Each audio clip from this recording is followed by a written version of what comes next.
Welcome back to another episode of Another Pokémon Podcast. My name is Galutrad. And my name is Becs. And today we are going to be talking about our favorite fire-type Pokemon. Fire! We have already done this type of episode for grass, but Yep. obviously now we're doing fire. I bet you can't guess what's going to come next in the list. Fairy. Yes, absolutely. The three main types. The three main types, fire, grass, and fairy. But before we get started, Bex, how are you doing?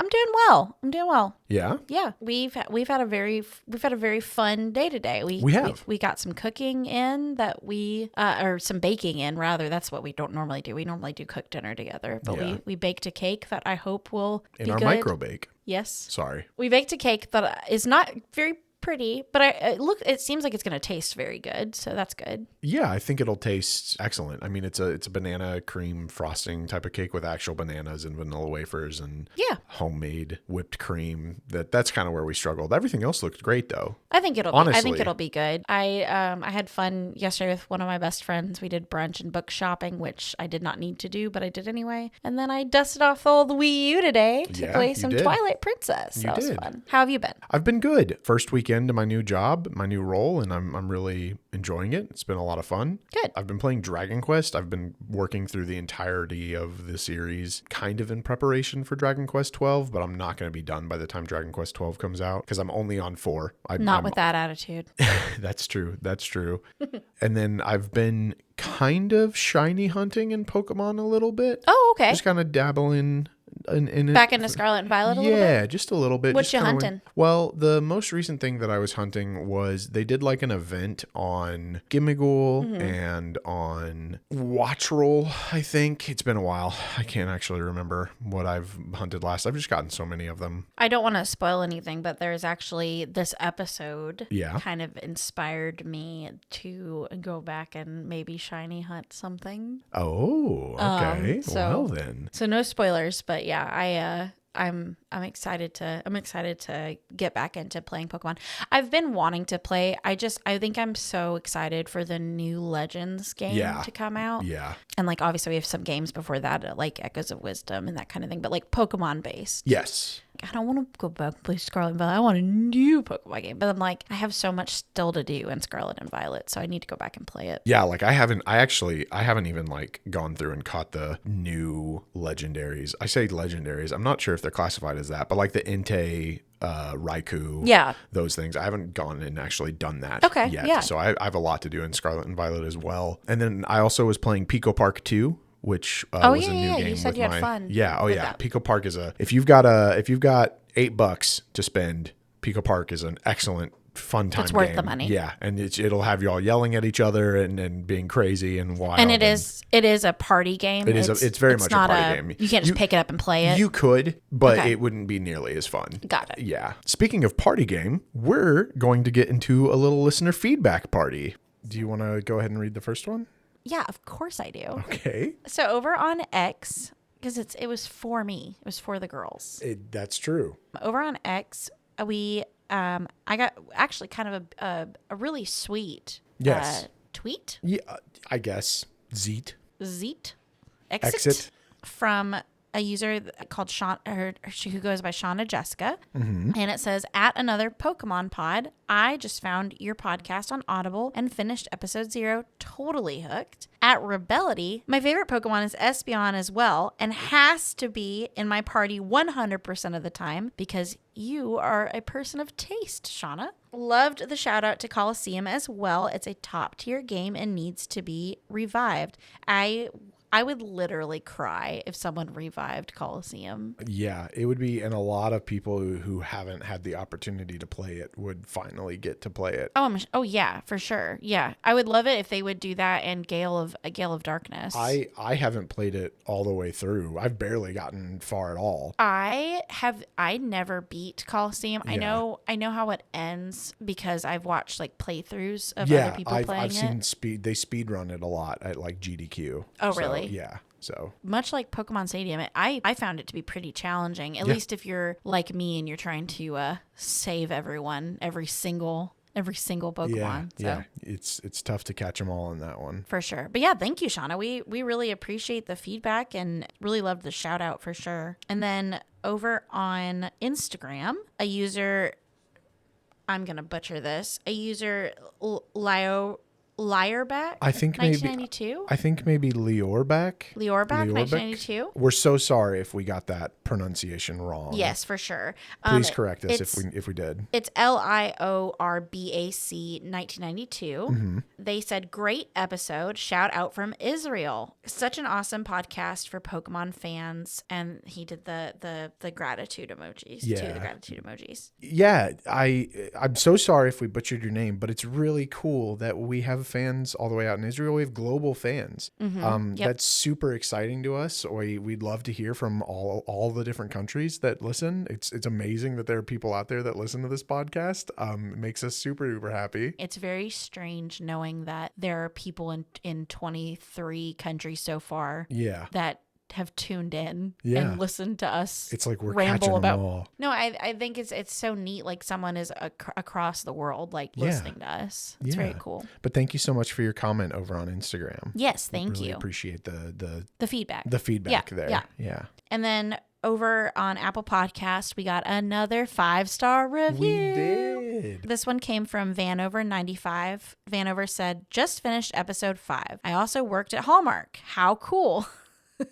Yeah, for those of you that don't know, I did do a brief stint in retail. And by brief, I mean over a decade. Vanover said, I got a Mario ornament when I worked there. How nice. Anyway, love the podcast. Love you both. Keep up the great content. Thank you so much, Vanover. I'd love to know what Mario ornament you have. I bet it's like there's just a Mario ornament that's just Mario, and then there's also like a Mario Kart, a couple Mario Kart ornaments. Yeah. Do you want to read the next few? Yeah, I'll read the next few that we have for listener feedback. Another Apple Podcast review. This time the username, a 2-star one, yeah. No, this was a 5-star review. Thank you so much for all the 5-star reviews. This was from, the username for this is just a bunch of food emojis. It's like, I think 2 pizza emojis, some pizza, French fries. It was like pizza, French fry, burger, hot dog, hot dog. Yeah. It was a bunch of food emojis.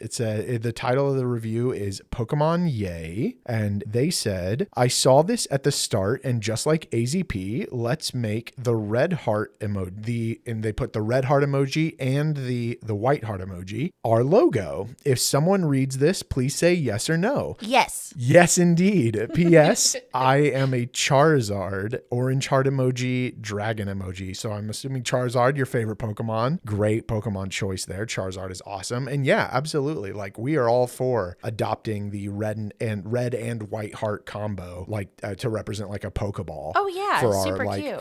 Our little fan emojis, like how AZP has the green heart emoji. Red heart, white heart is perfect. That'll be our secret code to know, hey, that guy, that person's an AZP or APP fan, another Pokemon podcast fan. Sure. Another 5-star review on Apple Podcasts, this time from Box Story 5680. And they said, I played it when it came out, smiling face with hearts emoji. So cute finding the podcast, best one, and the hedgehog are the best. I'm assuming you mean Shaman, the little hedgehog Pokemon. Yeah. If you don't, let us know. But Shaman's super cute, and there's only hedgehog Pokemon that comes to mind. Yeah. As far as I'm aware, but super cute. Love the green. Love how it's like blue. I mean, it looks exactly like Sonic whenever it's a shiny. Doesn't Shaman do the whole seasonal thing too, or is that just yearling? It's not a seasonal thing. I know. I kind of get you might be confusing those. It's not a seasonal thing. There's like the Shaman. I think it's called the grass or maybe the flower form, which is the little hedgehog Shaman. Mm-hmm. And then there's the sky form, which looks like a deer, where it like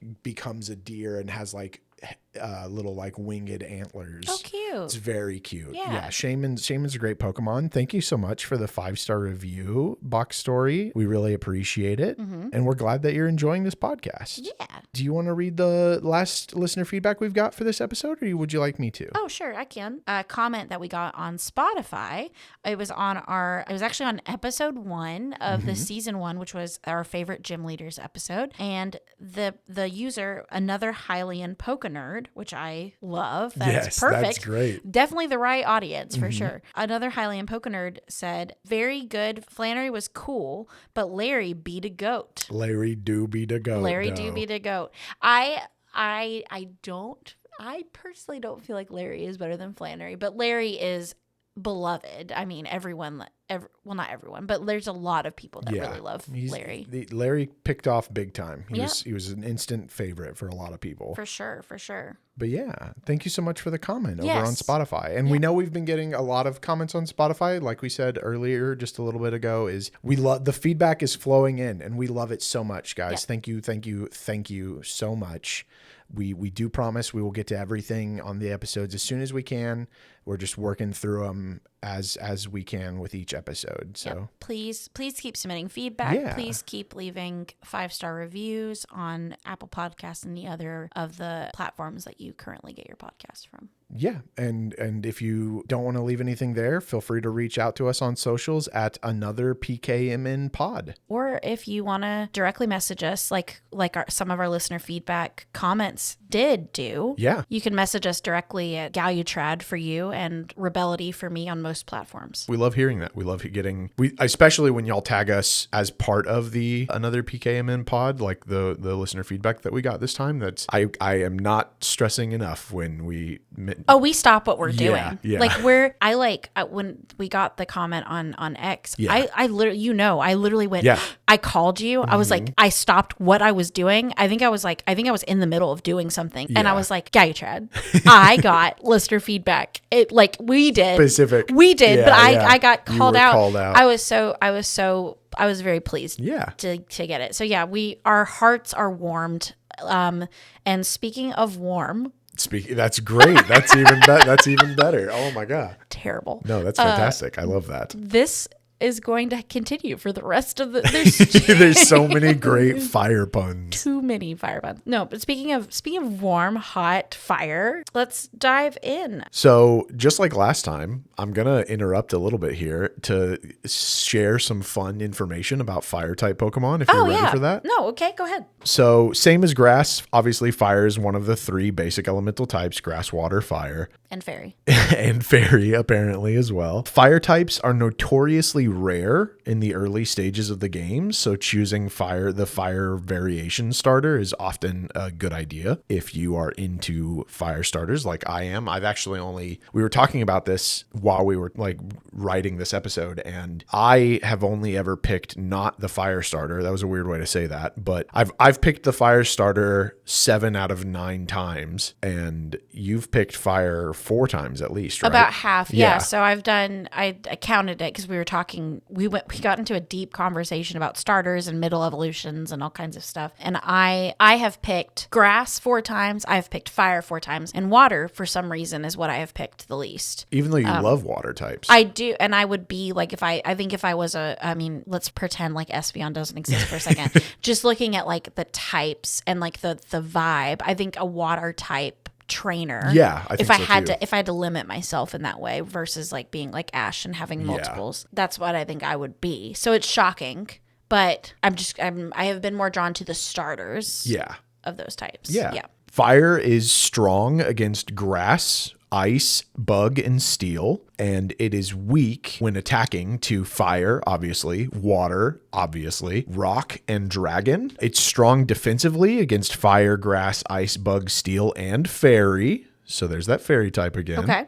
And then it's weak defensively against water, ground, and rock. Generations 1 through 3 didn't have the special and physical attack split. So all fire moves were considered special attacks rather than sometimes being special or physical. There are a lot of fire type users that have a high physical attack stat and a low special attack stat. So they were not very good because of that split. There are 97 fire type Pokemon in total, 37 of which are just pure fire types. Can I just say it felt like 97 out of 1,000. Yeah. Like I was like, when I got done, I think I told you this for perspective, when we did the grass type episode, I narrowed it down to all the grass types I liked, and I had 30. And I was like, oh, cute. I have to narrow this down to 5.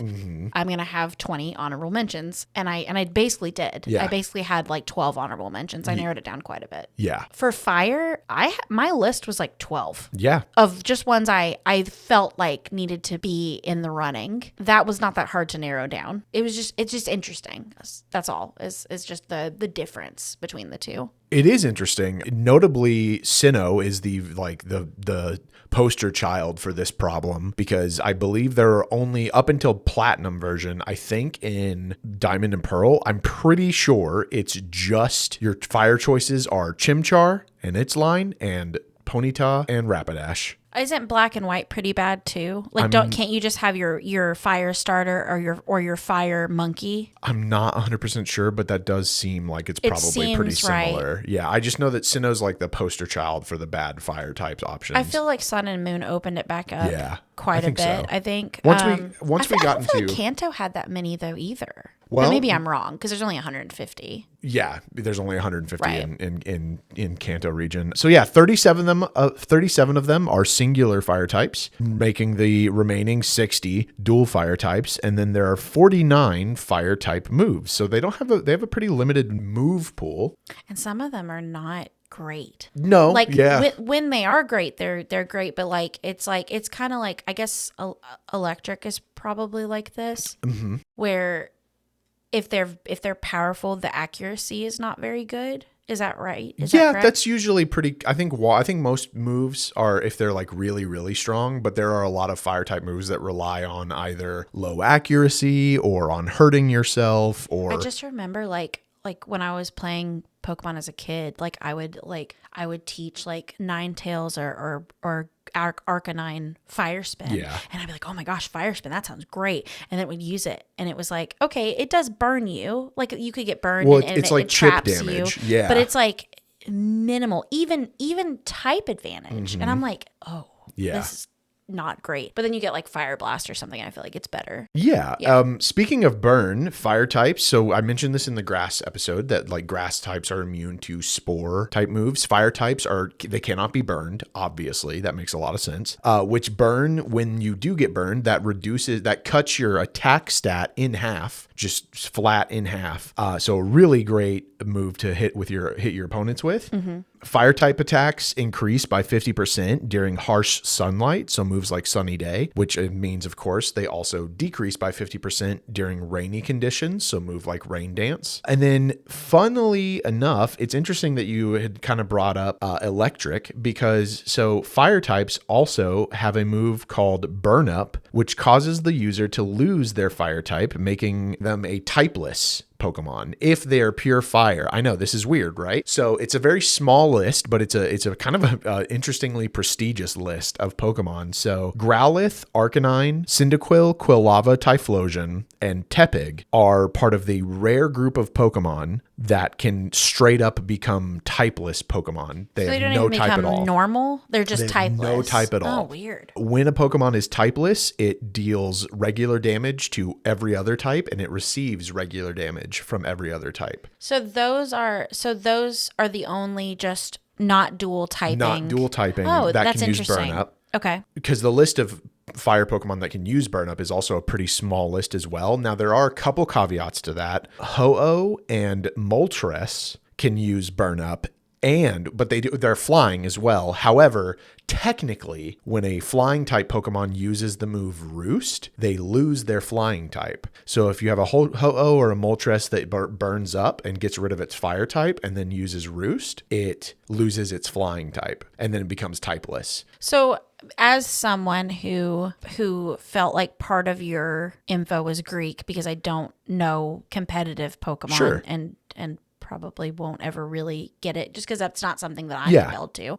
What would be the goal? Like, why would someone want to be typeless? Yeah, so a typeless Pokemon would have an advantage if it was you and me battling and you had Blastoise and I had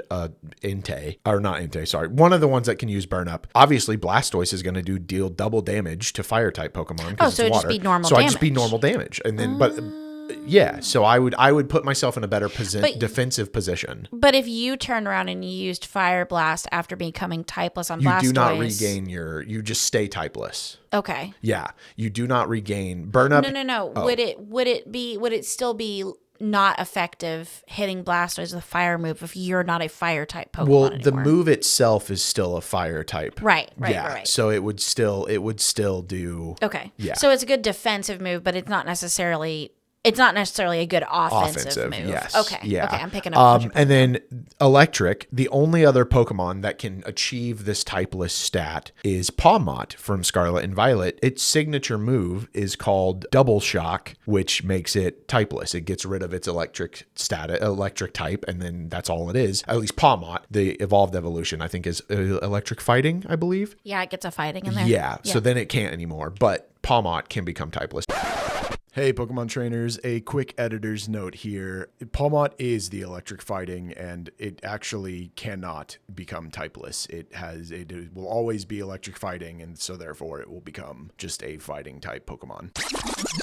So that's actually kind of unique. That is interesting. To fire. Yeah, I did not know that was a thing. Yeah, I've always wondered why, kind of similar to you, when I first saw it in a game, I was like, what is the point of this? Yeah, why what would I ever does it want to? do? But then, Yeah. and it's very situational, but it could mean the difference between winning and losing. I don't think I realized because I have had a flying Pokemon that's known Roost. Yeah. I don't think I realized that got rid of your flying type. It does, which is why. And it's just for the battle. It's just for that one turn for Roost. So technically, Roost gets rid of your flying typing for one turn. Burn Up gets rid of the fire typing for the entirety of the battle. So Roost does work a little bit differently, which is why Ho-Oh and Moltres aren't considered fully typeless like the other ones are, but they can for one turn be typeless. And that's also why we'll talk about this more in the flying type favorite episode, but flying is immune to ground type moves unless you use Roost. Okay. Because then you're not flying anymore. Yeah. Notable fire type trainers, of course, there's Blaine from the Cinnabar Island. Flannery. My girl Flannery. Your girl. We've got Flint, who's in the Elite Four on Generation 4. That's Diamond, Pearl, Platinum. Chili, one of the... I like Chili. Yeah, black and white gym leaders, the chefs. There's Malva, who's the Elite Four for Generation 6. That's X and Y. It just occurred to me, I knew Chili immediately because I've picked Snivy. Yeah. So it's the one person. Yep. Yep. Okay. That makes sense. Yeah, because you didn't know, I forget his name now, but you didn't know when I said his name, the chef's name for the grass type. I was like, who's that? Yeah, exactly. There's, I hopefully I'm going to pronounce this right. I think it's Kiawe, who is a trial captain in Generation 7 with Sun and Moon. Kabu, my personal favorite, fire type gym leader from Motostoke Gym in Generation 8. That's Sword and Shield. And then Mela, who is a Team Star boss in Scarlet and Violet. With her fire truck. And a fire truck. And she's got those crazy boots too, which are like insane. They're the great. Team Star people They're pretty really good. Cool. Yeah. I like them. Yeah. But now that's all I've got. Do you have any... General fire info? General no, fire info? That's not my forte. No, I'm just excited to once again see what your favorites are and talk about a little bit of my favorites, and then to talk about some honorable mentions. These are the type of podcasts that they're easy to research, right? Because they are opinion based. Yeah. But I very much enjoy, I know I love this Pokemon, but I can't just say I love them. Next. I like to dive into the choices I've made and like share some info about them too. And I think you're gonna be proud of me because I got a little bit more researchy in this one than I did in the grass one. I'm excited to hear it. I'm not saying that helped my choices, but I did want to bring a little bit more to the conversation than what I did last time, which was I like this, it's cute. Next. That's a good enough reason, honestly. Oh, it's gonna be in there. I like this, it's cute, or I like this, it's very cool. For me, grass type it's kind of the opposite, because grass I knew immediately. These are the ones that I'm gonna choose. Same. But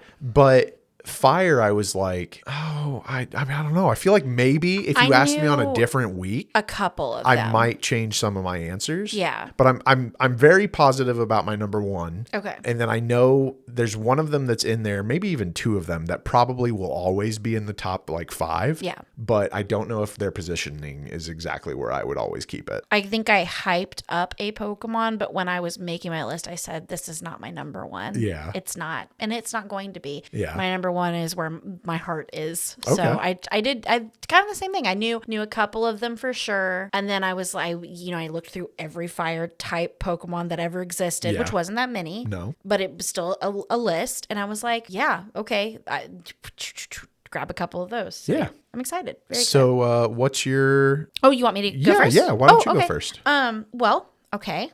I'm so excited. Okay. My number 5 favorite fire type Pokemon is Volcarona. Volcarona? Yeah. Really? Yeah. Wow. If we had done this list before I played Scarlet and Violet and had Volcarona on my team, I'm not sure that they would be. Yeah. But I have gotten very attached. Yeah. So first of all, just look at it. It's a really pretty Pokemon. It's just cool. It's a cool Pokemon. Yeah. It just looks like it will eat you. You know what I mean? Like, it is very neat. It's strong. It may be one of the only ones like that for me that I gravitate towards. Mm-hmm. And it's kind of like I gravitate towards Metang.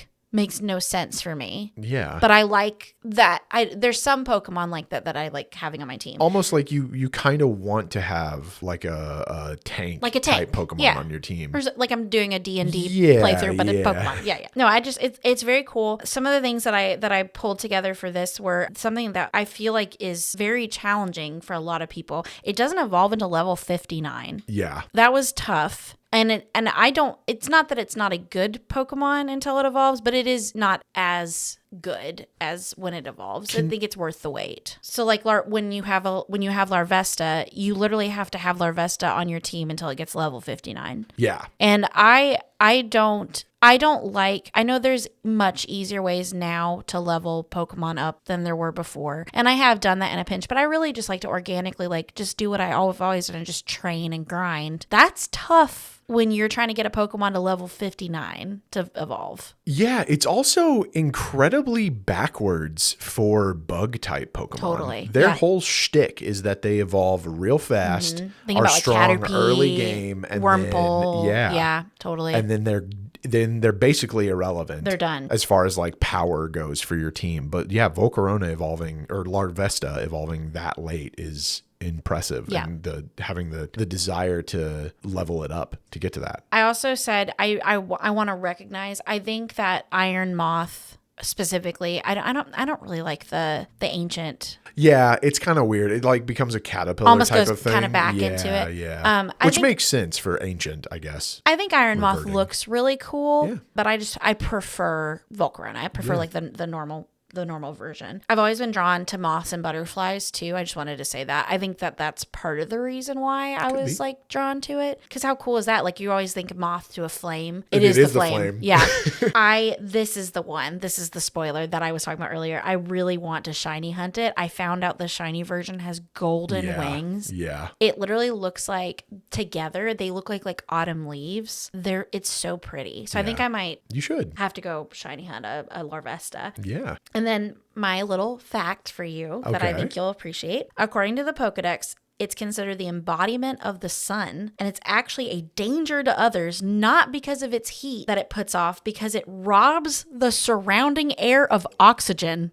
That's why. That's intense. I know. It's not going to hurt you because you're going to burn because it's too hot to touch. I mean, it is. It's going to burn you because you're not going to be able to breathe. Yeah.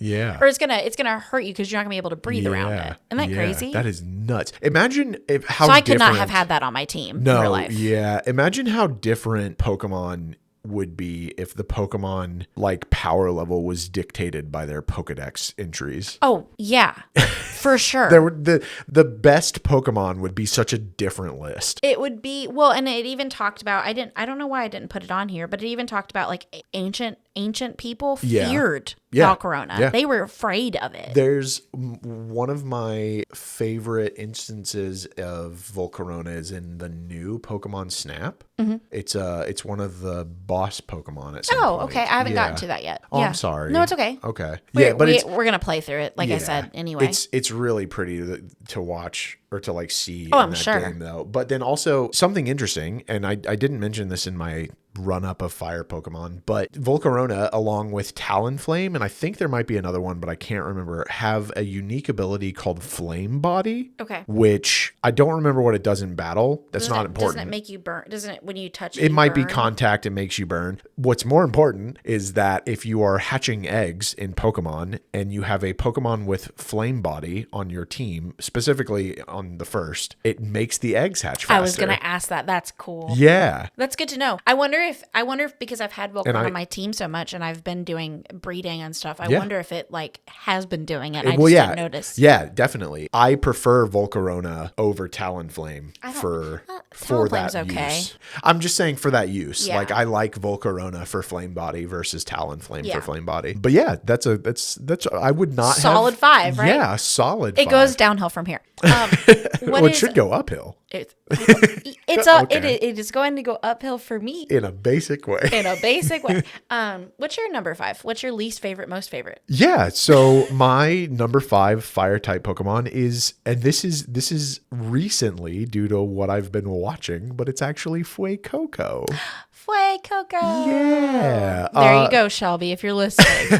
Fuecoco is National Dex number 909. It is the Fire Croc Pokemon, obviously from Scarlet and Violet. It has a base power of 310. Pretty standard for a baby Pokemon. Mm-hmm. It levels up to Crocolore at level 16, and then finally Skeledirge at level 36. Pokedex entries, it lies on warm rocks and uses the heat absorbed by its square-shaped scales to create fire energy. Oh, cute. Its flame sac is small, so energy is always leaking out. The energy is released from a dent atop Fuecoco's head and flickers to and fro. So his little like hair is actually just his fire energy that he can't control. And it's just leaking out. But more importantly, I don't like the word leak, but other than that, it's cute. More importantly, in Pokemon Horizons, which I've caught up completely on, which is available on Netflix, Fuecoco is Roy's partner, and he sings. Yeah, he likes to sing. And they have like this really cute, like anytime they have to get like really fired up, Roy's like, go,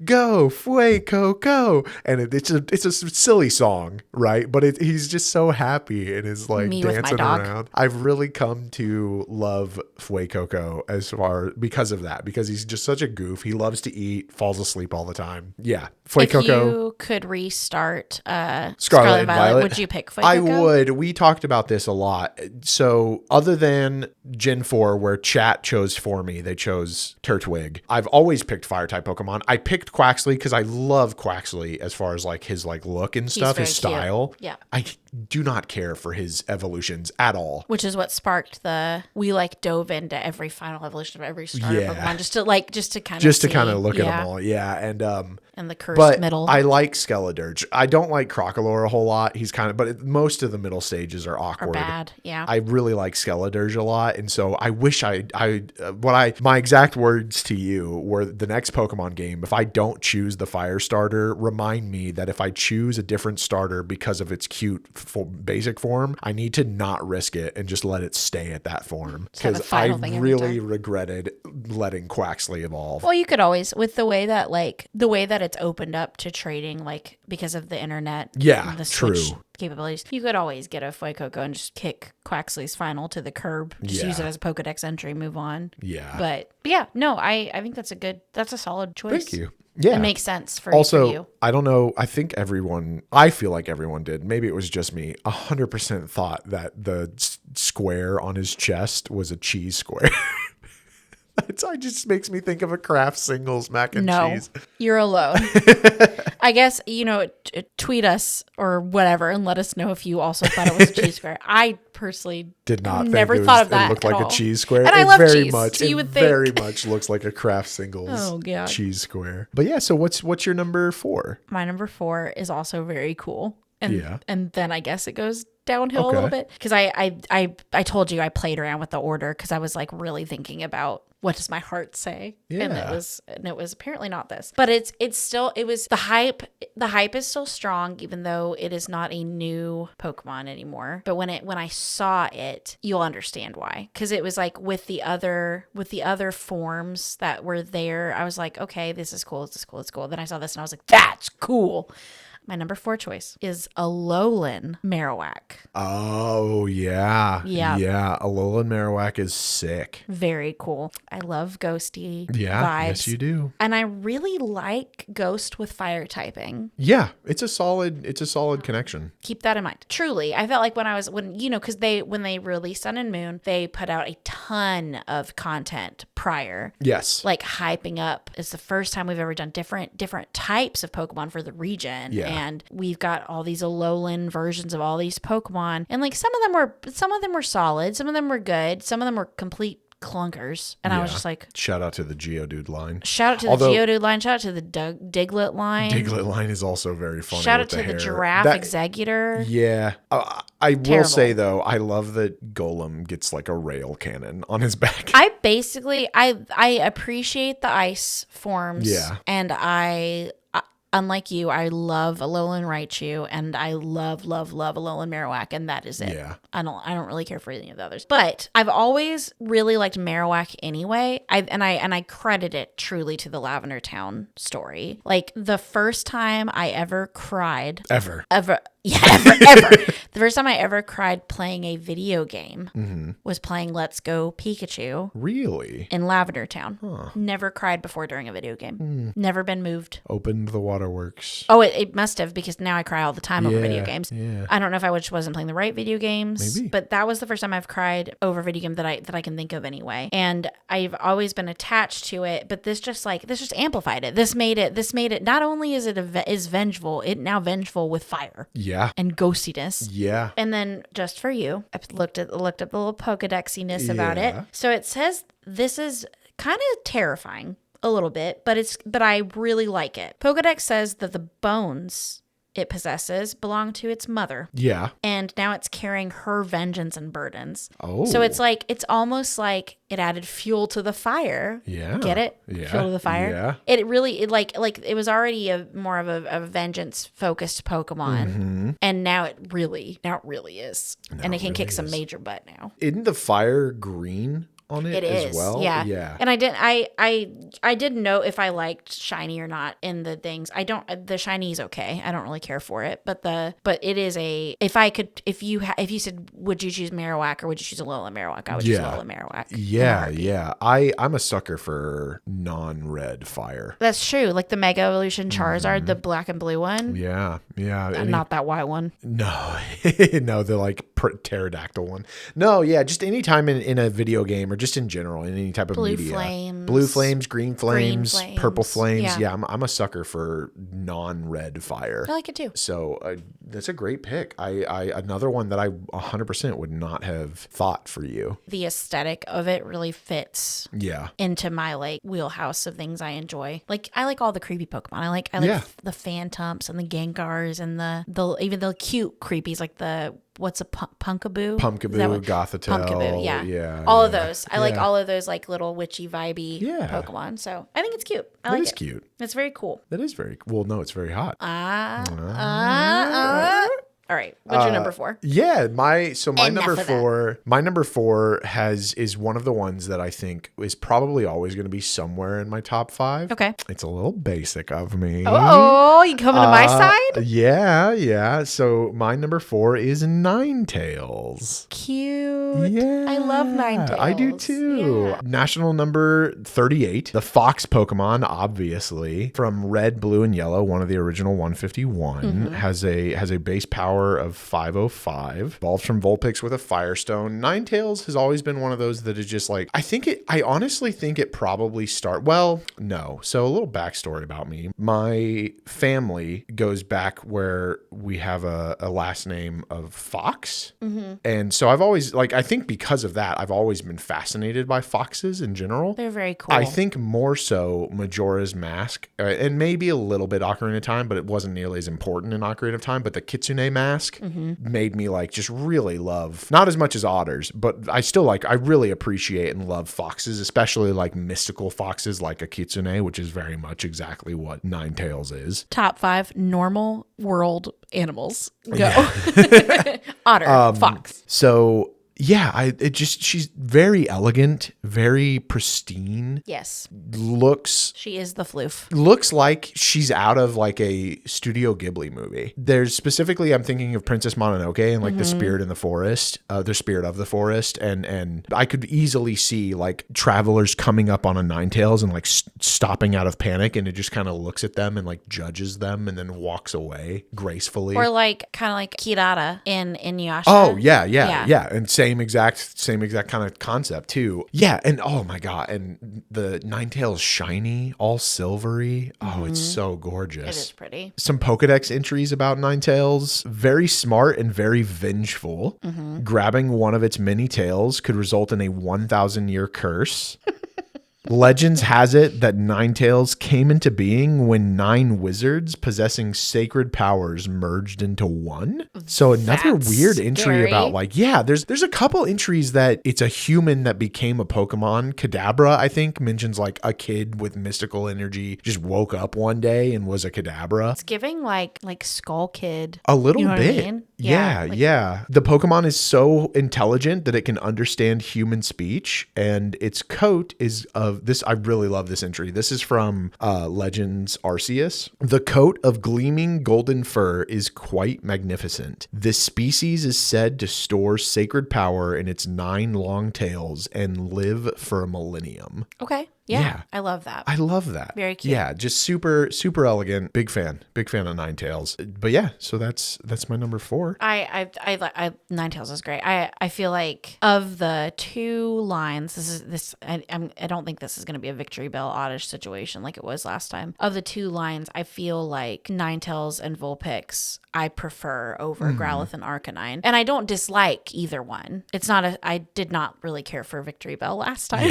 Yeah. But I think that they're both really good, strong lines for being the Gen 1. Fire. There's also, I mean, honestly, so there's Rapidash and Ponyta in that as well. Oh, yeah. My gosh, I forgot. All 3 of those lines are fantastic. They're strong. They're really, and they make perfect sense as far as like how they evolve. How did I forget the horsies? It's okay. Losing my mind. It happens. Yeah. Really, really, really good ones. Yeah, good choice. Thank you. What is your number 3? Yeah, do you want to do number 3s and then go to break after that? Let's go to break after number 3. My number 3 is I'm so excited. Okay. I love this Pokemon so much. Yeah. This is very hard for me. Torchic. Oh, the baby starter from Generation 3. Yeah. Precious baby chicken. I had, so as you know, as I think I've said on this show, actually, I had all 3 Gen 3 games at one point. Yeah. I had Emerald, Sapphire, Ruby. But my first one was Ruby. And the first Gen starter I picked was Torchic. I was like, yes, give me that cute fire chickie right now. Yeah. So the shiny one is also cute. I did make a note of that. It's basically just reverse coloring. Yeah. So you know, it's like dark orange with like yellow. It's yellow with like dark orange. Yeah. It's very cute. Yeah. I will say I had some influence, I think, in picking this as my favorite, is part of my favorites from the anime. I loved May and Torchic's relationship. May, for those of you that haven't watched, May was the girl protagonist that ran along with Ash after Misty departed. Yeah. And she was very green Pokemon trainer, very new to it, very unsure of herself, very unsure of what to do. Got Torchic. Torchic basically ran all over her at first, just like you do. Pikachu did it with Ash. And she was like, can't you just peck them or something? And Torchic's like, what you want me to do?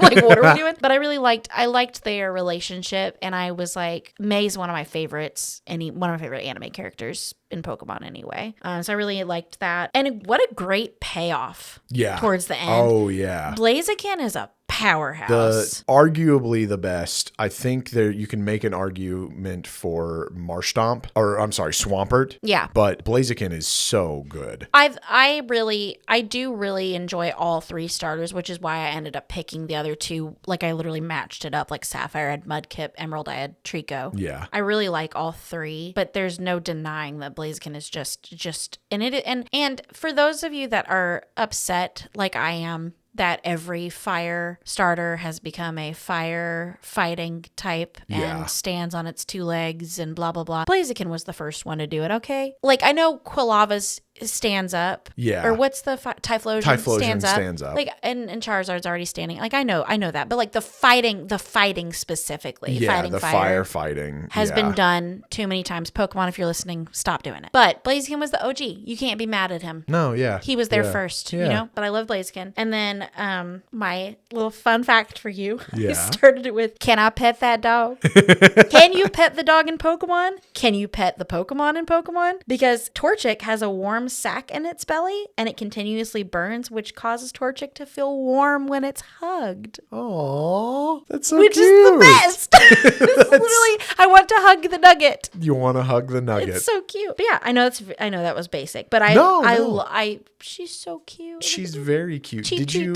Did you know that Torchic has an interesting, so you know how there's like gender differences? Yes. So like Pikachu, explaining this for the people listening who might not know. Oh, the physical differences. Yeah, gender, physical. There, certain Pokemon will have physical differences to the way they look if they are male or female. Mm-hmm. Pikachu, for instance, will have a lightning bolt shaped tail if it is a male, and will have at the end will end with like kind of like it looks like the top of a heart, which is very cute. Torchic, much like with just regular chickens, the only way that you can tell a regular baby chick to be male or female is it has a little spot on it, very small. And Torchic has one single black.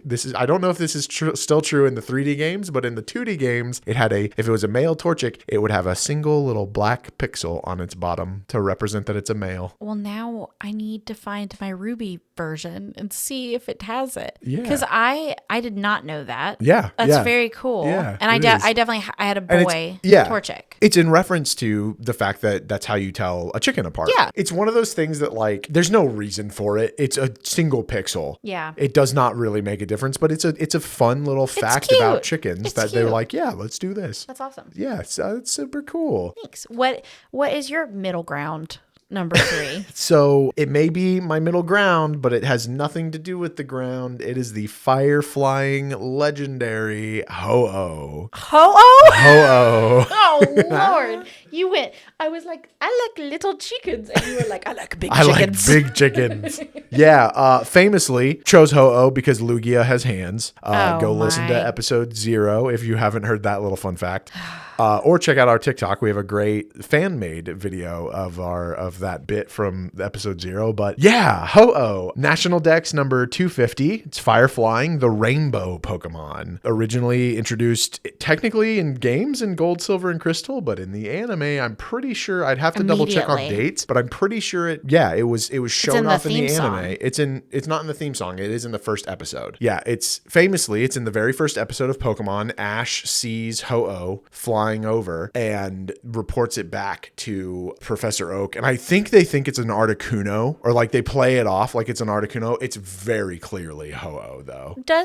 Doesn't he also see it at the end of Pokemon the first movie? He does at one of the remakes. Okay. Yes. Yeah. There's a Pokemon the movie Pikachu I Choose You. They made like a full movie out of it. Okay. And he sees Ho-Oh in that movie. Okay. So obviously Ho-Oh does not evolve. It's a legendary Pokemon. Base power of 680. Legends claim this Pokemon flies the world's skies continuously on its magnificent 7-colored wings. It will reveal itself before a pure-hearted trainer by shining its bright rainbow-colored wings. It is said that anyone seeing it is promised eternal happiness, which another reason as to why I kind of love Ho-Oh so much is for the fan theory that the reason Ash never grew up is because he saw Ho-Oh right at the beginning and wished to be a Pokemon trainer for his life. I like that much better than other theories I heard. Yeah. No, there's a lot of weird ones, but that's my canon theory is that it talks about that when you're playing Gold and Silver and Crystal. I think Crystal, but I know for sure in Gold and Silver because it's just flying until you get the rainbow feather and go to the tower and then it shows up. Also blessed, the story goes from Gold and Silver that in Johto, there is the burned tower where the legend goes that 3 Pokemon had passed away and Ho-Oh granted them life again and they became Entei, Suicune, and Raikou. So it's commonly believed that those 3 Pokemon were Jolteon, Flareon, and Vaporeon. There's not really any real fact to that other than just it kind of makes sense. Oh, that would be cool because isn't that an Ekrutique where you find them and the Kimono girls sisters are there with their evolutions? Very cool. Yeah, I like that. It's a fan theory. It's never been confirmed, but it makes a lot of sense. They're dog like, and then they're bigger dog like. There's a lot of argument that goes over whether or not they're cat or dogs. I don't really care personally. Raikou looks dog-ish to me, but I think they're called in the games. I think they refer to them as the legendary dogs at some point. And they're also really fast. Yeah, they're the roaming trio. Yeah. They roam around the game and you just have to kind of come across them randomly. Yeah. But yeah, Ho-Oh. Love him to death. He's my favorite. Also, no fingers on Ho-Oh. No fingers on Ho-Oh's wings, which makes sense because he's a bird. So that should be the case. Yeah, love him. Love Ho-Oh's shiny form. Gets like a kind of silvery autumn look to him. Mm-hmm. Yeah. Big fan. Cool. All right, you ready to go to break? I think I forgot Ho-Oh was a fire type until this episode. So it's okay. But yeah, we can go to break and then we will come back and do our final 2 each. Yeah, cool. Absolutely. Go to break. Welcome back. So, Bex. Yes. We're talking fire types. Yeah, we're talking fire types. And so far, we have listed our number 5, number 4, and number 3, which for me was Volcarona, Alolan Marowak, and Torchic. And for me, it was Fuecoco, Ninetales, and Ho-Oh. Good mix. Good mix of Pokemon. Good mix. With surprising that there being so few. Yeah. That we haven't even had lines cross yet. No. I think we're about to. No. I feel good. Yeah. About the decisions that I have made still to this moment. Good. Excellent. Great. Well, speaking of those decisions, what's your number 2? I no longer feel good. I'm just kidding. My number 2 favorite. I'm so happy. This has been one of my favorites since I saw it. Okay. And I very much still I love it. And I don't even know why. It's very simplistic. We're about to get into it though. Number 2 favorite fire Pokemon for me, Bex, the co-host of this podcast, is Chandelure. Chandelure? Yes. Okay. It matches with your spooky vibes. Matches. Did I mention I like spooky? Because it just matches with spooky. No, it very much does. It very much makes sense. Genuinely, I really just the whole evolution line for Chandelure, Litwick, and Lampent, and then Chandelure, I think are just so good. Like I can't explain it. Like normally when a Pokemon is based on an inanimate object, I'm like, did you run out of ideas? Did you look around your house when you were picking a design? You're like, oh yes, a trash bag. I think I will make a Pokemon based on that. Or, oh, this ice cream cone that I'm eating, let me make that a Pokemon. I get it. Normally not great. There's something very aesthetically pleasing about a lamp chandelier Pokemon. I don't know why. The candle to the chandelier makes sense to me. It's a pretty Pokemon. It is solid throughout. It is not like those starter mid evolutions where it loses its charm as it evolves. I think it's a solid trio. Chandelure though has been something I have gravitated towards since I saw it. Yeah. I don't have a lot else to say because I think it speaks for itself why I like it so much, but I did, I looked up some things and I was gonna say until I looked up some things things that I think it would be cool to just have Chandelure in my house. No, it's not. It's not cool. Yeah. Because apparently there's a legend that if your home is lit by Chandelure's light instead of like a lamp or an overhead light, funerals are a constant occurrence. Yeah. Scary. I mean, they stick to their ghost typing. They do. Yeah. To a scary degree. I was like, oh my gosh, that would be so cool to have this in my house. Like, that would have been a great, what Pokemon do I want in real life option if I could go back in time and choose it. No.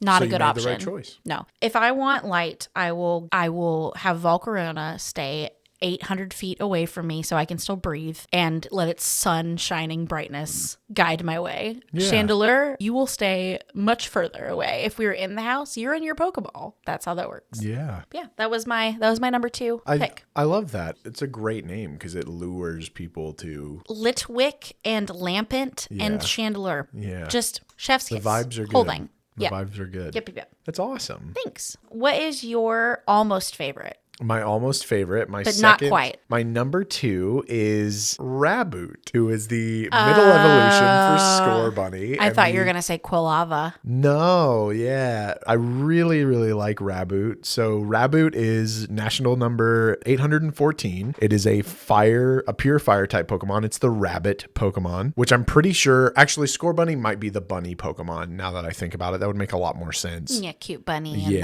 then rabbit. Yeah. Raboot came Sword and Shield, Generation 8. It has a base power of 420, evolves from Scorbunny at level 16, evolves into Cinderace at level 35. I really like it because it's like the perfect middle evolution for me. Scorbunny is like the cute little kid that is into soccer and running around just energetic and like, I've got so much energy. And then Raboot is like the cool, I'm a teenager. I don't care about anybody else, but I'm just here doing my own thing. And I still love soccer, but like I'm cool about it, it's whatever. And then Cinderace becomes I'm a soccer professional. MVP, yeah. But I really love Raboot. He looks like he's wearing a hoodie. I mean, literally his fur, he can put his hands in like almost kangaroos, a hoodie style pocket on his body. And he has like this like muffler thing that like blocks the front part of his face. He's wearing a little sweatband. I did say that middle evolutions and starters kind of drove me nuts because I feel like they were not as cute, obviously, as like the first ones. But they're very much the awkward phase. The awkward phase, yeah. But as far as middle evolutions go,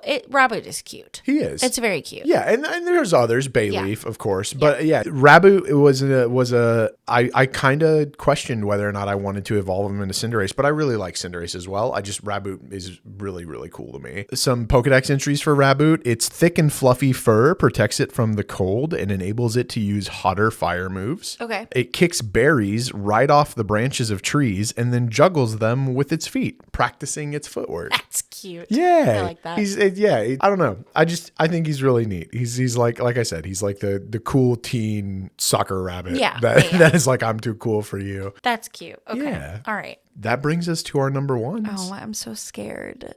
I'm afraid. So what did you pick for your number 1? My number 1 favorite fire Pokemon of all time is Vulpix. Oh, okay. So we had a little bit of crossover. And that's why I said I am good with my choices. I had at first very just initial, I made my list and I was looking at it. I was like, shouldn't Ninetales be who I pick? And I'm like, she's really not. I did always have Vulpix and Ninetales on my team. Mm-hmm. I did always evolve Vulpix. I was always drawn to them, not for the same reason as you, but I just have always loved foxes and wolves and cats and all fluffy creatures of all kinds. But I always had a Vulpix and a Ninetales when I could. I always had them in my team until if I didn't have a fire starter, basically. Yeah. Like I would have them on my team, period. Yeah. I ended up choosing Vulpix because even though Ninetales is all of those things that you described, majestic and very like powerful, clearly highly intelligent, I'm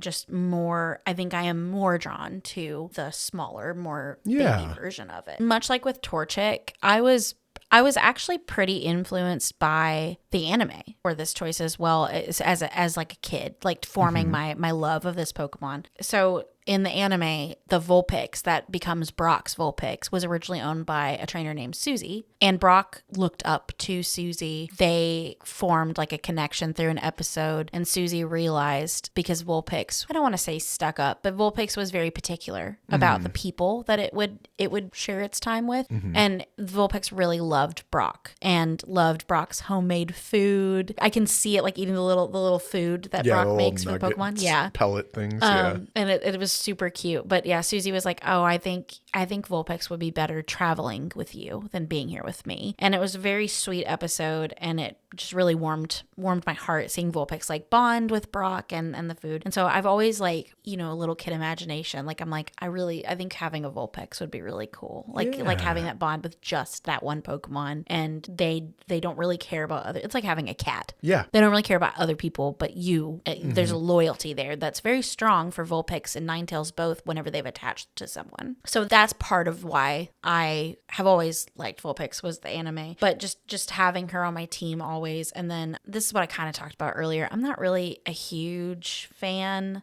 of the ice version of Vulpix, but it's solid. It's cute. It's not bad. I'm so attached to the original. But I also mentioned, I don't want to dig into this further because you talked about it quite a bit extensively, but I also mentioned that it is based off the Kitsune fox spirit. And then I mentioned too, just briefly, that it already has like paranormal abilities that kind of gets its power from its tails, just like Ninetales does, that grow. They expand as they get older and wiser, which is when they that makes a lot of become sense. Ninetales. Yeah. I also saw, and I don't really like this, but I want to share it anyway. I didn't write it down, so I'm going to paraphrase a little bit. I saw a couple of the entries in some of the games mention like Vulpix being born with only one white tail at first, and then it splits tails as it gets older, and like it clearly has to, like evolution wise, it has to do that a little bit because Ninetales has 9 tails, and Vulpix has 6, so it clearly does have to grow or split its tails to evolve. I'm not digging the imagery of a one-tailed Vulpix for some reason. It's like it's so full and like almost like a peacock spread behind it that like I can't picture it as like one tail. It's similar to the battle stance that we had kind of talked about earlier, is like how different would the Pokemon games be if Pokemon's abilities were dictated by the Pokedex. But like Pokemon themselves kind of make a joke about this with breeding in the games, where it's like, oh,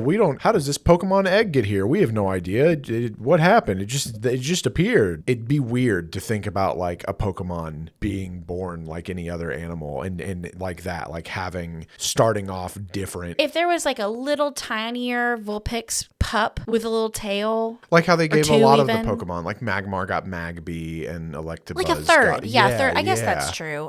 But I always think Magby and Vulpix are the same. Yeah, and then you either fully go or you go mid and then go up. Yeah. I don't unsubscribe. I unsubscribe to one-tailed, especially white one-tailed Vulpix. Unless the whole body was white, maybe, and then one white tail. Why would it be white, then go to red, then go back to like a gold and white later? I guess that going back to doesn't make a whole lot of sense. But like flamingos are unsubscribe. Okay, unsubscribe. I hate it. Hate it. But cute that it's paranormal and that it's smart. Yeah. It's such a smart Pokemon, and then it gets like regal and wise when it's one of your favorite Pokemon. Yeah. I like that a lot. It's very cool. Yeah. Anyway, sorry. No, what? That fiery passion was fantastic. Yeah, fire. Speaking of fire, what is when you look at Galutrad, the fire starter expert that you are, the preference of fire, the preference of fire starter Pokemon. What defines Galutrad? What is the number one fire Pokemon? So now you're gonna be like, it's this dumb one. Well, my favorite fire type Pokemon, and has been since it came out in Gen 3, was Torkoal. Torkoal. Little Flannery's Pokemon. Yeah. Aww. Torkoal is the 324th Pokemon in the National Dex. I thought you were going to say it was 324 years old. No, like a tortoise. I mean, yeah, it probably. Could be. It is a pure fire type. It is known as the Coal Pokemon. Mm-hmm. Mentioned this already, but came out Generation 3, Ruby, Sapphire, Emerald. It has a base power of 470, so very decent for itself, being a Pokemon that does not evolve. Some Pokedex entries: Torkoal digs through mountains in search of coal. If it finds some, it fills hollow spaces on its shell with the coal and burns it. If it is attacked, this Pokemon spouts thick black smoke to beat a retreat, and it burns coal inside of its shell for energy. You can often find them in a bunch of them in abandoned coal mines. Okay. I've got a little Torkoal. He's one of the first sitting cuties that I purchased when I decided to start collecting them. I didn't know.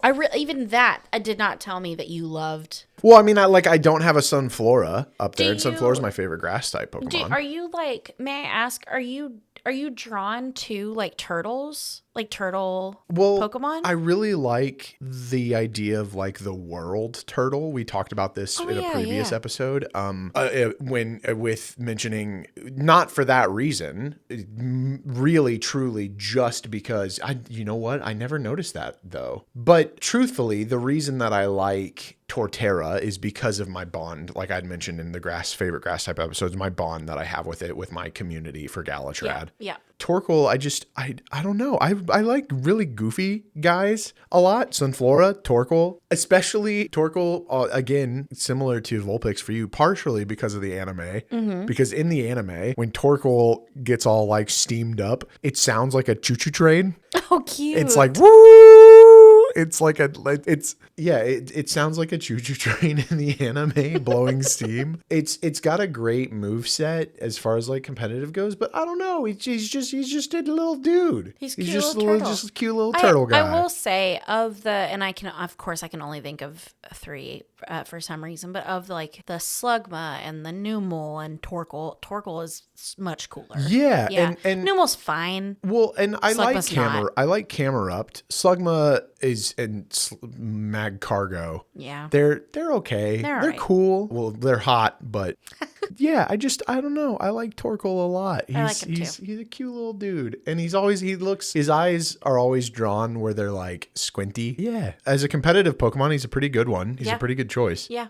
With his ability to bring out the sun and I forget the name of the move now. Unfortunately, my brain is failing me. Sunny Day? Well, no. Oh. There's I think it's called Explosion, but I honestly can't remember. Is it like self-destruct? No, it's literally just like a eruption, maybe is what it's called. I think it might be Erupt or something. Yeah, I can't remember it, but it's a classic Torkoal move. Yeah. As far as like competitive and stuff goes, and just playing the game in general. I mean, it's tough. Like Flannery was, is known for like not being a very confident gym trainer. Like we talked about it because she's my favorite. Mm-hmm. But I remember like Torkoal gave me a little bit of a hard time. Yeah. And I'm pretty He's sure not I a had pushover. Type advantage because I always had Azrael on my team in Hoenn too. So yeah. Yeah. Not a pushover by any sense of the word, but yeah, I don't know. I love him. It's cute. I like cute. it. And is he? You said he's just fire. Yeah, he's pure fire type. I don't know why. I know Numel and Camerupt are. I always think he's like ground too, and I think it's the coal element. Yeah. Or rock or whatever. Yeah, no, it makes a lot of sense. And like in later generations, they introduced, like in Sword and Shield, had that whole roly-coly line that I like that, but it's not as fun as a fire tortoise. Coal furnace burning turtle. Yeah, totally. He's super. He's neat. Yeah. So yeah. Oh, I love that. So just to recap before we go into honorable mentions, you heard it here first. The official Another Pokemon Podcast top 10 fire Pokemon are Volcarona, Fuecoco, Alolan Marowak, Ninetales, Torchic, Ho-Oh, Chandelure, Raboot, Vulpix, and Torkoal. Yeah. That's a good list. And I think we did a better job this time of appreciating each other's lists. Yeah. No, I do too. I genuinely, not that we ever do a bad job. I feel like we're always very respectful to each other's choices. But I feel like that's a solid list for both of us. Yeah. It's a great list. So. Other than me forgetting Ho had fire in it. No, that's okay. It's Lugia is also we talked about Lugia is not a water type Pokemon. I don't even know what Lugia is. It's psychic flying. Okay. Yeah. I'm like, it's legendary. It should be no a water idea. type Pokemon, but it's not. Yeah. So honorable mentions. Yeah. Tell me. I mean, obviously, I feel like we could probably just both get this out of the way, maybe. But like Charizard is. You don't have Charizard as honorable mention? He is the favorite. Done. I know, right? But that's the idea. I mean, yeah, you're right. I mean, I picked Charmander. Yeah. That was my first starter Pokemon ever, and I think that's what it is, and it probably should have been on here. Charmander, I love. Yeah. I'm over Charizard. I'm over it. Yeah. Sorry. No, that's fair. I think that, respect where it's due, and he's much like Pikachu. He's been a constant. He's a big name for the cards, for the games, for everything. Yeah, I mean, everyone loves a Charizard. I made a joke saying that my favorite fire Pokemon, my number one, was Pikachu dressed as Charizard. You did. I have a stuffed animal of that. That's right. Yeah. A couple others for me. Victini, the victory Pokemon. Yeah. The only mythical Pokemon that I've never got in game. It's just cute. It's a cute little dude. Yeah. And then Scintiscorch, that's a scary looking Pokemon. Very cool. Yeah, and especially its Gigantamax version, or I think that's the Gigantamax version, but where it just gets like insanely long and twisty, terrifying.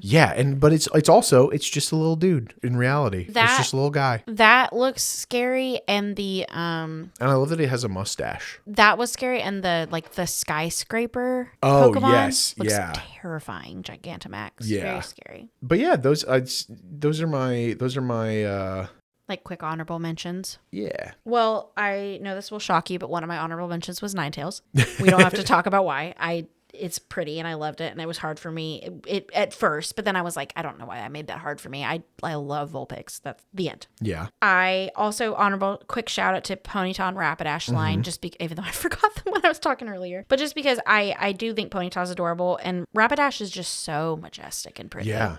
And I love the fact I think this is only in the anime, but I love the fact that it's part of its like lore is that its flames won't burn you if it trusts you. I think that's cute. Yeah. I like that. I remember when I got to the Pokemon fan club in Vermilion, I remember like the president like gushing over Rapidash, and I was like, that's really this is cute. Also, quick side note, first alpha Pokemon that I encountered in Legends Arceus. Really? In that field. Yeah. Terrifying. Terrifying. Giant Rapidash. It's already Ninetales and Rapidash kind of have like a majestic, everyone's beneath us vibe. Giant Rapidash with red, glowing, terrifying eyes, and the scary like dun dun dun dun alpha music. No. Yeah. Nightmare fuel. Anyways, Fennekin. I added Fennekin to my honorable mentions. When I saw the X and Y starters, I was like, cute baby Foxy. Yeah. I mean, another baby Firefox. Yeah. Like, it's a good pick. I'm surprised. Let me get one out of the way. Score Bunny, I added to for obvious reasons. Yep. I'm surprised these two weren't on your actual list. Okay. Salazzle, I thought you loved. I love Salazzle. It just didn't make it to my list. Yeah, no, I kind of just don't really. I think it's cool that number one, shiny. Fantastic. Number two, it's really cool that much like Combee, it only evolves if it's a female. Yes, yeah. I think that's cool too. Other than that, I'm not, it's just kind of there. Okay. Yeah. I think I've always really liked snake and lizard like type Pokemon, salamander Pokemon. So I think I'm drawn to it anyway, but it has the same like vibe that I like. It's got like, it's like a darker, like more mysterious. It's not ghosty. No. But it's very mysterious, but also like fabulous. Yeah. Like I love her, and that shiny is my favorite shiny that I have in Violet, other than my Milotic that I suffered for. Yeah, you did. Oh my gosh, that Feebas. And soon I'm manifesting this, soon my Volcarona with my yellow wings. Anyways, but yeah, I loved her. And then very shocked this was on your list. I need you to tell me if you forgot about it. Okay. Because I'm so shocked. Cerulege didn't make your list. So, first off... Cerulege didn't even make your honorable mentions. First off, I did forget Armarouge for my honorable mentions. Okay. But Cerulege is... Or Armarouge, yeah. One of the two. Armarouge I prefer over Cerulege. And Cerulege is very cool. Yeah. He's a little bit too, what's the word? Edgy for me. I like him. He's like a purple space knight. Yeah, and he's cool. He's very cool. And but like especially with the Horizons, like he's the Horizons baddie. Yeah, I like he him. is. I like that Pokemon. Yeah, yeah. I feel like they got gypped because their shinies are just that their eyes turn a different color. It's terrible. Yeah. It should have been, because everyone saw them and were like, oh my God, it's Mega Man and Zero from the Mega Man series. And then it could have been that, truthfully, if they had swapped colors. Like, that would have been really cool. Yeah. But they didn't. I really like too when the versions have a common first Pokemon, but then like the Evos are specific to whatever game you're playing. So like I've always really liked, and they started doing this back in like Gen 2 with Gloom. I've always really liked when a Pokemon has a choice. Like, as a split they evolution. can evolve one way or they can evolve another based on an item, like we were just talking about with Ceruledge, or based on like with Umbreon and Espeon, like based on the time of day it evolves. Like I've always really liked that kind of like, which way will it go? And it makes it fun because then if you're like me and you're determined for some reason every game to catch them all, like I'm Ash Ketchum over here. Yeah. I really like split evolutions a lot. They're very cool. Yeah. But yeah.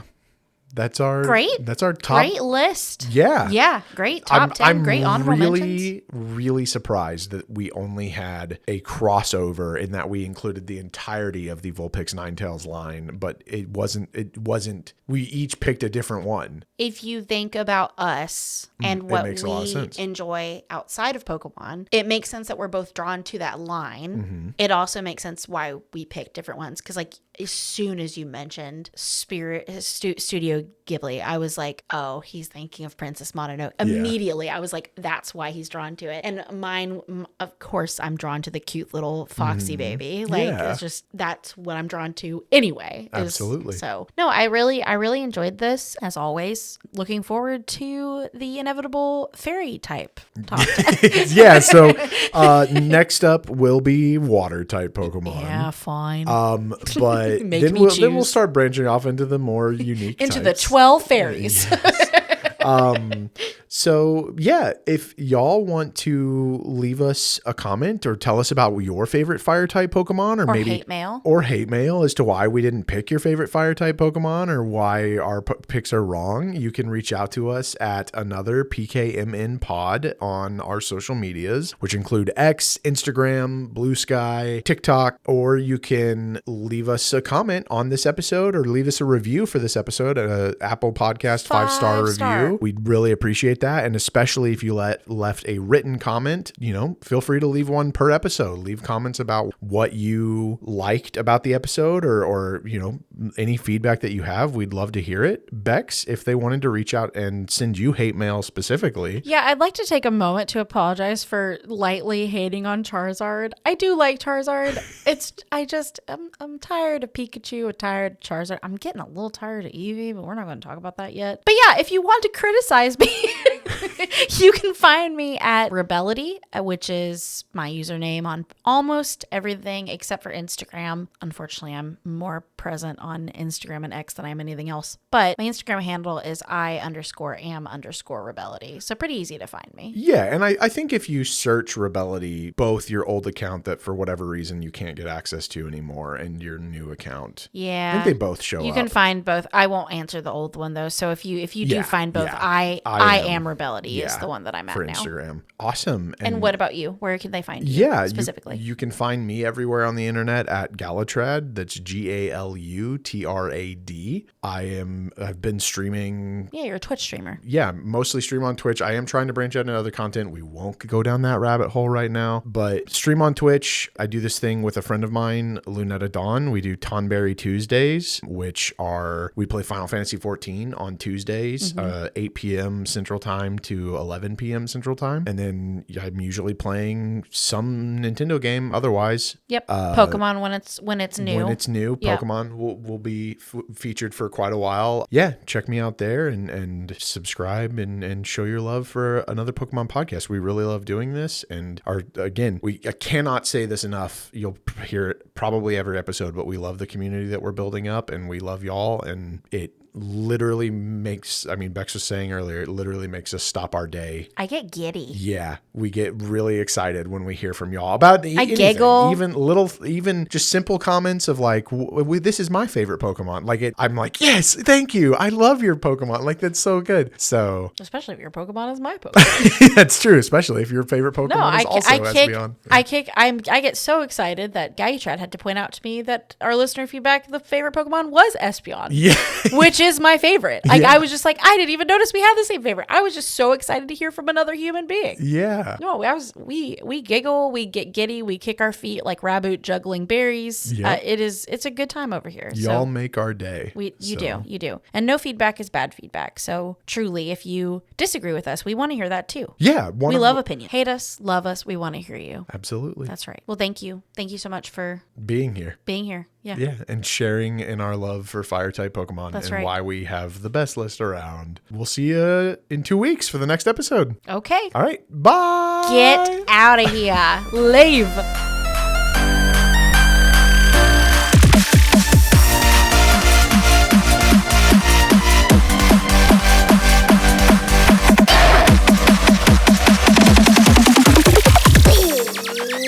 I hope you all had cake.